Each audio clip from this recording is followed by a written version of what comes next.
Hi everyone, my name is Deepshikha Goswami. Welcome back to my YouTube channel. In this particular video, we are going to discuss everything about CSIR NET examination, starting with eligibility, syllabus, examination pattern, benefits, fellowship, research, teaching opportunities, and foreign PhD. If you're liking the content that this channel provides, please do hit the like button and, of course, subscribe to the channel for all the updates. So let's move forward. First of all, we'll discuss about the eligibility. Eligibility के case में अगर हम बात करेंगे तो यहाँ पर nationality Indian citizen होना चाहिए, ठीक है। इसके अलावा अगर हम एज लिमिट के बारे में बात करते हैं तो it must be 28 years age of Jan 1, 2022।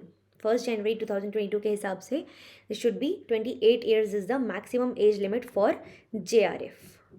LS के लिए कोई भी प्रिस्क्राइब्ड एज लिमिट नहीं दी गई है। There is no age limit as such for lectureship, okay.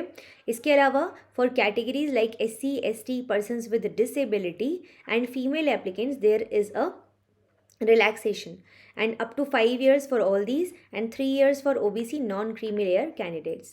And जैसे कि मैंने बताया लेक्चररशिप के लिए कोई एज लिमिट नहीं है। फिर हम बात करते हैं कि JRF किन को दिया जाता है। मतलब अगर हम एजुकेशनल क्वालिफिकेशन की साइड पर जाएं तो अगर आपने BS 4 ईयर प्रोग्राम किया है या BE BTech किया है या B Pharm या MBBS या इंटीग्रेटेड BS MS MSc और इक्विवेलेंट डिग्री है, BSc ऑनर्स है और इक्विवेलेंट डिग्री होल्डर्स हैं, या फिर आप students enrolled in integrated MS PhD programme में with at least 55% marks for general and OBC, 50% for SC ST candidates, physically and visually handicapped candidates, तो वो सब नेट का एग्ज़ाम दे सकते हैं। आप सब नेट का एग्जामिनेशन दे सकते हैं। लेकिन अगर आप JRF क्वालिफाई करते हैं तो आपको फेलोशिप सिर्फ उस सिनेरियो में मिलेगा जब आप PhD में एनरोल कर लेंगे कहीं पे, बिकॉज JRF का फेलोशिप स्टार्ट होने के लिए आपका PhD में एनरोल होना बहुत ज़्यादा लाइक मैंडेटरी एक रिक्वायरमेंट हो जाती है, ठीक है। कैंडिडेट्स जिनका बैचलर डिग्री चाहे साइंस का हो, चाहे इंजीनियरिंग का हो, चाहे किसी भी डिसिप्लिन का हो, इनको फेलोशिप सिर्फ तब मिलेगी जब वो रजिस्टर हो जाएंगे PhD के लिए या इंटीग्रेटेड PhD प्रोग्राम के लिए with in the validity period of 2 years. मतलब कि अगर आज के डेट पे आपने एग्ज़ाम क्लियर किया है तो आज से 2 साल के अंदर अंदर आपको अपने आप को रजिस्टर कराना होगा, अदरवाइज जो फेलोशिप है वो अपने आप ही लैप्स हो जाएगी, ठीक है। चलते हैं आगे।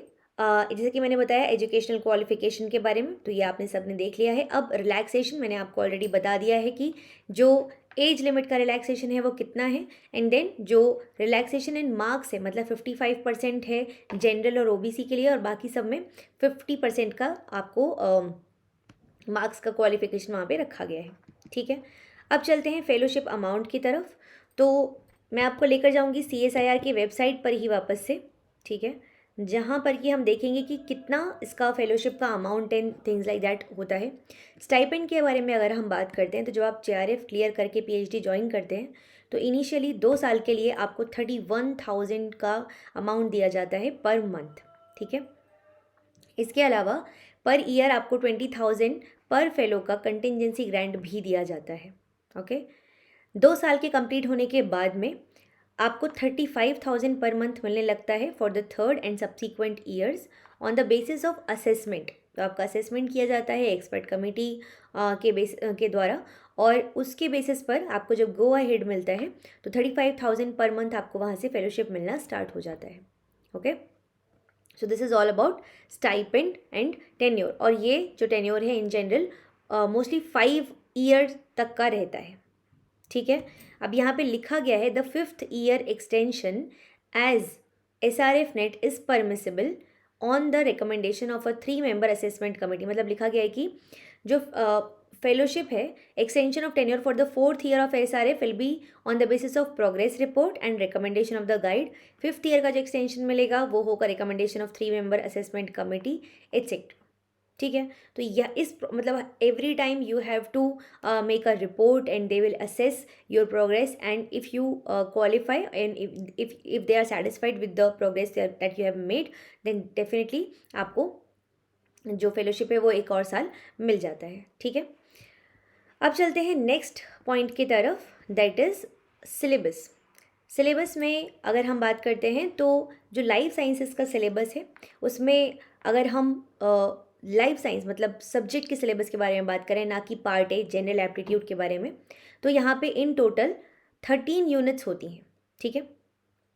और इन 13 यूनिट्स में अगर हम बात करते हैं तो molecules and their interaction relevant to biology मतलब कि biochemistry, cellular organisation, fundamental processes मतलब कि molecular biology, cell communication and cell signalling, उसके बाद में developmental biology, system physiology plant, system physiology animal, inheritance biology, diversity of life forms, ecological principles, evolution and behaviour, applied biology, methods in biology, ये सारे subjects आते हैं। ये मैं आप लोगों को एक्सेल मतलब कि लाइफ साइंसेस का सिलेबस बता रही हूँ, ठीक है। एक्सेल गेट में इन जनरल इसको बोला जाता है, लाइफ साइंसेस का सिलेबस मैं आप लोगों को यहाँ पर बता रही हूँ, LS, ठीक है। एग्जामिनेशन पैटर्न के बारे में बात करते हैं। यहाँ पे टोटल 3 सेक्शंस होते हैं या 3 पार्ट्स होते हैं। पार्ट ए या सेक्शन ए के बारे में बात करते हैं तो सेक्शन ए 3 घंटे का सबसे पहले तो ये एग्ज़ाम होता है, नेगेटिव मार्किंग बिल्कुल होती है यहाँ पर, ठीक है। सेक्शन ए में अगर मैं बात करती हूँ आपसे, और 200 मार्क्स का टोटल होता है ये पेपर। सेक्शन ए में आपको 20 क्वेश्चंस दिए जाते हैं, out of which you have to attempt 15 questions, और एक क्वेश्चन का यहाँ पे 2 नंबर होता है, ठीक है। 2 मार्क्स का 1 क्वेश्चन यहाँ पे आपको मिलता है। सिमिलरली अगर हम बात करते हैं सेक्शन बी में, तो सेक्शन बी में यहाँ पे आपको 50 क्वेश्चंस मिलते हैं, जिसमें से आपको 35 क्वेश्चंस करने होते हैं, and 1 question encompasses of 2 marks, okay. यहाँ पे मैं लिख देती हूँ, मार्क्स के बारे में बात हो रही है। देन सेक्शन सी के बारे में अगर हम बात करते हैं तो सेक्शन सी में इन टोटल आपको 75 क्वेश्चंस मिलते हैं, और 25 क्वेश्चंस यहाँ पे आपको अटेम्प्ट करने होते हैं, and 1 question again encompasses of 4 marks, ठीक है। तो अगर हम यहाँ बात करते हैं 15 questions that is 30 marks, 35 questions that is 70 marks, and 25 questions that is 100 marks. So in total 200 marks का ये पेपर होता है, ठीक है। कट ऑफ के बारे में अगर मैं बात करती हूँ तो 60% के आसपास, उससे थोड़ा बहुत नीचे या उसके आसपास आपका कट ऑफ JRF के लिए जाता है, ओके। नेगेटिव मार्किंग की अगर हम बात करते हैं तो नेगेटिव मार्किंग इज़ 1/4, मतलब कि यहाँ पे अगर मैं बात करूँ तो 2 नंबर का एक क्वेश्चन है तो 0.5 नेगेटिव मार्किंग होगी, और यहाँ पे 1 नंबर आपका नेगेटिव मार्किंग में कट जाता है। आगे चलते हैं रिसर्च के बारे में। तो डेफिनेटली आप CSIR नेट JRF अगर क्वालिफाई करते हैं, CSIR नेट JRF, तो आप एलिजिबल हो जाते हैं किसी भी अच्छे इंस्टीट्यूट में PhD में एनरोल करने के लिए। डेफिनेटली वहाँ पे फिर इंटरव्यू, जहाँ पे इंटरव्यू के प्रोसेस है वहाँ पे आपको इंटरव्यूज़ देने होते हैं, जहाँ पे रिटन एग्जामिनेशन का फॉर्मेट है वहाँ पे आपको वो देना होता है, and then you get selected in that particular institute. तो JRF जैसे ही आपको एग्ज़ाम, ये आपने एग्ज़ाम क्वालिफाई किया, आप एलिजिबल हो गए to get admission into any of the top notch institute of our country, ठीक है, फॉर PhD। तो उसके लिए सबसे पहले 2 बातें होनी चाहिए। पहली बात, आपका PhD में रजिस्ट्रेशन मैंडेटरी है, उसके बिना आप नहीं, आपको फेलोशिप मिलना स्टार्ट होता है, ठीक है।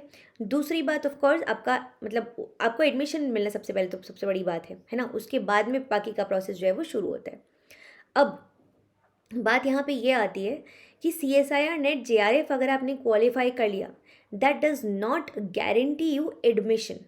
ऐसा बिल्कुल नहीं है कि आपने अगर ये एग्ज़ाम क्वालिफाई कर लिया है तो आपका एडमिशन हो ही जाएगा। That again is a fight, ठीक है। तो वहाँ पर आपको इंटरव्यूज़ देने होते हैं, and then you get selection. उसके बाद में फिर आपको अपने PI के उसके बेसिस पे आपको यहाँ पे फेलोशिप मिलना स्टार्ट होता है, ओके। तो डेफिनेटली आप कर सकते हैं, और बहुत अच्छा खासा अमाउंट भी आपको मिल रहा है पर मंथ, आप पढ़ाई भी कर सकते हैं अपनी, and things like that. Teaching के बारे में बात करते हैं तो अगर आप LS एग्ज़ाम आपने क्वालिफाई किया है, दैट इज़ लेक्चररशिप, ठीक है। उसके लिए अगर हम बात करेंगे, यहाँ पर मैं पीछे आपको बताना भूल गई थी, लेक्चररशिप का कट ऑफ इन जनरल अगर मैं बात करती हूँ तो 45% के आसपास जाता है। 45% से थोड़ा सा ज़्यादा, मतलब 47, 48, 45 से 50% के बीच में आप मान सकते हैं इसका कट ऑफ जो है वो जाता है लेक्चररशिप का। तो लेक्चरशिप के बारे में अगर हम बात करें, टीचिंग के बारे में, तो जैसे ही आपने ये LS एग्ज़ाम क्वालिफाई किया, you become eligible. Again please mark the word eligible, ठीक है। एलिजिबल होना का ये मतलब नहीं है कि फॉर श्योर आपको मिल ही जाएगा। एलिजिबल होने का मतलब है अब आप बैठ सकते हैं, ठीक है, इस पर्टिकुलर प्रोसेस में। तो एलिजिबल हो जाते हैं आप एक असिस्टेंट प्रोफेसर बनने के लिए कॉलेजेस में, यूनिवर्सिटीज़ में, ठीक है। एंड ऑफ कोर्स तो आप एलिजिबल हो गए हैं, अब आप अप्लाई कर सकते हैं, बैठ सकते हैं, can sit for those processes, interviews and examinations etcetera.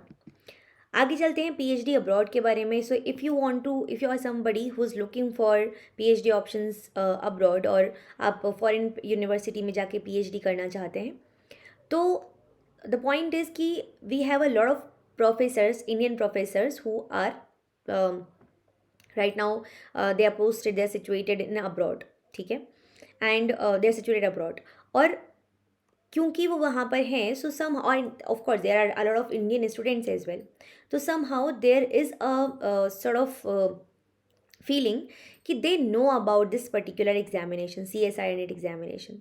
तो इसके कुछ मार्क्स नहीं मिलते डेफिनेटली आपको, लेकिन अगर आपने आपकी सीवी में ये अटैच्ड है या ये बात लिखी गई है कि you have qualified this particular examination, you have qualified CSIR NET JRF, that makes a huge difference because they count it as a national level examination, and you are somebody who has qualified this examination, so you are somebody who is of course very much equipped to continue the research, okay। तो that is why this is something जो कि आपकी eligibility या फिर आपके जो मैं बोल सकती हूँ सिलेक्शन के चांसेस को बढ़ाता है for sure. But this again does not ensure, because ये वहाँ पे कोई एग्जामिनेशन नहीं है, मतलब फॉरेन में ये कोई कंसिडरेबल एग्जामिनेशन नहीं है, ये आपके हमारी कंट्री का एग्ज़ाम है। यहाँ पर इसके बेसिस पर एडमिशन मिलता है, वहाँ इसके बेसिस पर आपको एडमिशन नहीं मिलता, ना ही इसके बेसिस पर आपको वहाँ पर फेलोशिप मिलती है, ठीक है। लेकिन हाँ, कंसीडर किया जाता है ज़रूर अगर आपके सीवी में एक एड ऑन की तरह, तो that is a good point, okay. So I think I have told you everything about this particular examination. If you have any doubt related to this examination, do let me know कि ma'am हमारा ये doubt है, चाहे आप मुझे comment section में बता सकते हैं या फिर आप मुझे मेरे टेलीग्राम चैनल पर मुझसे पूछ सकते हैं, जिसका लिंक आपको डिस्क्रिप्शन बॉक्स में मिल जाएगा।